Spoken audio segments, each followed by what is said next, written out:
Mark 5ஆம் அதிகாரம். பின்பு அவர்கள் கடலுக்கு அக்கரையிலுள்ள கதரேனருடைய நாட்டில் வந்தார்கள். அவர் படவிலிருந்து இறங்கினவுடனே அசுத்த ஆவியுள்ள ஒரு மனுஷன் பிரேத கல்லறைகளிலிருந்து அவருக்கு எதிராக வந்தான். அவனுடைய குடியிருப்பு கல்லறைகளிலே இருந்தது. அவனை சங்கிலிகளினாலும் கட்ட ஒருவனாலும் கூடாதிருந்தது. அவன் அநேக தரம் விலங்குகளினாலும் சங்கிலிகளினாலும் கட்டப்பட்டிருந்தும் சங்கிலிகளை முறித்து விலங்குகளை தகர்த்து போடுவான். அவனை அடக்க ஒருவனாலும் கூடாதிருந்தது. அவன் எப்பொழுதும் இரவும் பகலும் மலைகளிலும் கல்லறைகளிலும் இருந்து கூக்குரலிட்டு கல்லுகளினாலே தன்னை காயப்படுத்தி கொண்டிருந்தான். அவன் இயேசுவை தூரத்திலே கண்டபோது ஓடி வந்து அவரை பணிந்து கொண்டு, இயேசுவே, உன்னதமான தேவனுடைய குமாரனே, எனக்கும் உமக்கும் என்ன? என்னை வேதனைப்படுத்தாதபடிக்கு தேவன் பேரில் உமக்கு ஆணை என்று மிகுந்த சத்தமிட்டு சொன்னான். ஏனெனில் அவர் அவனை நோக்கி, அசுத்த ஆவியே, இந்த மனுஷனை விட்டு புறப்பட்டு போ என்று சொல்லியிருந்தார். அப்பொழுது அவர் அவனை நோக்கி, உன் பேர் என்னவென்று கேட்டார். அதற்கு அவன், நாங்கள் அநேகராயிருக்கிறபடியால் என் பேர் லேகியோன் என்று சொல்லி தங்களை அந்த திசையிலிருந்து துரத்தி விடாதபடிக்கு அவரை மிகவும் வேண்டிக் கொண்டான். அப்பொழுது அவ்விடத்தில் மலையருகே அநேக பன்றிகள் கூட்டமாக மேய்ந்து கொண்டிருந்தது. அந்த பிசாசுகள் எல்லாம் அவரை நோக்கி, பன்றிகளுக்குள்ளே போகும்படி அவைகளுக்குள்ளே எங்களை அனுப்பும் என்று அவரை வேண்டிக் கொண்டன. இயேசு அவைகளுக்கு உத்தரவு கொடுத்தவுடனே அசுத்த ஆவிகள் புறப்பட்டு பன்றிகளுக்குள் போயின. உடனே ஏறக்குறைய 2000 பன்றிகளுள்ள அந்த கூட்டம் உயர்ந்த மேட்டிலிருந்து ஓடி கடலிலே பாய்ந்து கடலில் அமிழ்ந்து மாண்டது. பன்றிகளை மேய்த்தவர்கள் ஓடி இதை பட்டணத்திலும் சுற்றுப்புறங்களிலும் அறிவித்தார்கள். அப்பொழுது சம்பவித்ததை பார்க்கும்படி ஜனங்கள் புறப்பட்டு இயேசுவினிடத்தில் வந்து, லேகியோனாகிய பிசாசுகள் பிடித்திருந்தவன் வஸ்திரம் தரித்து உட்கார்ந்து புத்தி தெளிந்திருக்கிறதை கண்டு பயந்தார்கள். பிசாசுகள் பிடித்திருந்தவனுக்கும் பன்றிகளுக்கும் சம்பவித்ததை கண்டவர்களும் அவைகளுக்கு விவரமாய் சொன்னார்கள். அப்பொழுது தங்கள் எல்லைகளை விட்டு போகும்படி அவரை வேண்டிக் கொள்ளத் தொடங்கினார்கள். அப்படியே அவர் படவில் ஏறுகிற பொழுது பிசாசு பிடித்தவன் அவரோடு கூட இருக்கும்படி தனக்கு உத்தரவு கொடுக்க அவரை வேண்டிக் கொண்டான். இயேசு அவனுக்கு உத்தரவு கொடாமல், நீ உன் இனத்தாரிடத்தில் உன் வீட்டிற்கு போய் கர்த்தர் உனக்கு இறங்கி உனக்கு செய்தவைகளையெல்லாம் அவர்களுக்கு அறிவி என்று சொன்னார்.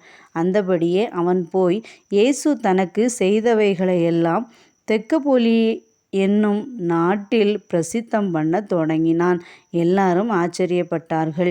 இயேசு படவில் ஏறி மறுபடியும் இக்கரைக்கு வந்து கடலோரத்தில் இருந்தபோது திரளான ஜனங்கள் அவரிடத்தில் கூடி வந்தார்கள்.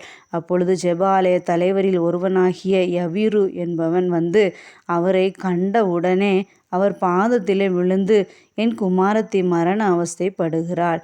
அவள் ஆரோக்கியம் அடையும்படிக்கு நீர் வந்து அவள் மேல் உமது கையை வையும், அப்பொழுது பிழைப்பாள் என்று அவரை மிகவும் வேண்டிக் கொண்டான். அவர் அவனோடு கூட போனார். திரளான ஜனங்கள் அவருக்கு பின் சென்று அவரை நெருங்கினார்கள். அப்பொழுது 12 வருஷமாய் பெரும்பாடுள்ள ஒரு ஸ்திரீ அநேக வைத்தியர்களால் மிகவும் வருத்தப்பட்டு தனக்கு உண்டானவைகளையெல்லாம் செலவழித்தும் சற்றாகிலும் குணமடையாமல் அதிக வருத்தப்படுகிற பொழுது இயேசுவை குறித்து கேள்விப்பட்டு, நான் அவருடைய வஸ்திரங்களையாகிலும் தொட்டால் சொஸ்தமாவேன் என்று சொல்லி ஜனக்கூட்டத்துக்குள்ளே அவருக்கு பின்னாக வந்து அவருடைய வஸ்திரத்தை தொட்டாள். உடனே அவளுடைய உதரத்தின் ஊறல் நின்று போயிற்று. அந்த வேதனை நீங்கி ஆரோக்கியம் அடைந்ததை அவள் தன் சரீரத்தில் உணர்ந்தாள். உடனே இயேசு தம்மிலிருந்து வல்லமை புறப்பட்டதை தமக்குள் அறிந்து ஜனக்கூட்டத்துக்குள்ளே திரும்பி, என் வஸ்திரங்களை தொட்டது யார் என்று கேட்டார். அவருடைய சீஷர்கள் அவரை நோக்கி, திரளான ஜனங்கள் உம்மை நெருங்கி கொண்டிருக்கிறதை நீர் கண்டும் என்னை தொட்டது யார் என்று கேட்கிறீரே என்றார்கள். இதை செய்தவளை காணும்படிக்கு அவர் சுற்றிலும் பார்த்தார். தன்னிடத்திலே சம்பவித்ததை அறிந்த அந்த ஸ்திரீயானவள் பயந்து நடுங்கி அவர் முன்பாக வந்து விழுந்து உண்மையெல்லாம் அவருக்கு சொன்னாள். அவர் அவளை பார்த்து, மகளே, உன் விசுவாசம் உன்னை இரட்சித்தது. நீ சமாதானத்தோடே போய் உன் வேதனை நீங்கி சுகமாயிரு என்றார். அவர் இப்படி பேசி கொண்டிருக்கையில் ஜெப ஆலய தலைவனுடைய வீட்டிலிருந்து சிலர் வந்து, உம்முடைய குமாரத்தி மரித்து போனாள், இனி ஏன் போதகரை வருத்தப்படுத்துகிறீர் என்றார்கள். அவர்கள் சொன்ன வார்த்தையை இயேசு கேட்டவுடனே ஜெபாலய தலைவனை நோக்கி, பயப்படாதே, விசுவாசம் உள்ளவனாயிரு என்று சொல்லி பேதுருவையும் யாக்கோபையும் யாக்கோபின் சகோதரன் யோவானையும் தவிர வேறொருவரும் தம்மோடே வருகிறதற்கு இடங்கொடாமல் ஜெபாலய தலைவனுடைய வீட்டிலே வந்து சந்தடியையும் மிகவும் அழுது புலம்புகிறவர்களையும் கண்டு உள்ளே பிரவேசித்து, நீங்கள் சந்தடியம் பண்ணி அழுகிறதென்ன? பிள்ளை மரிக்கவில்லை, நித்திரையாயிருக்கிறாள் என்றார். அதற்காக அவரை பார்த்து நகைத்தார்கள்.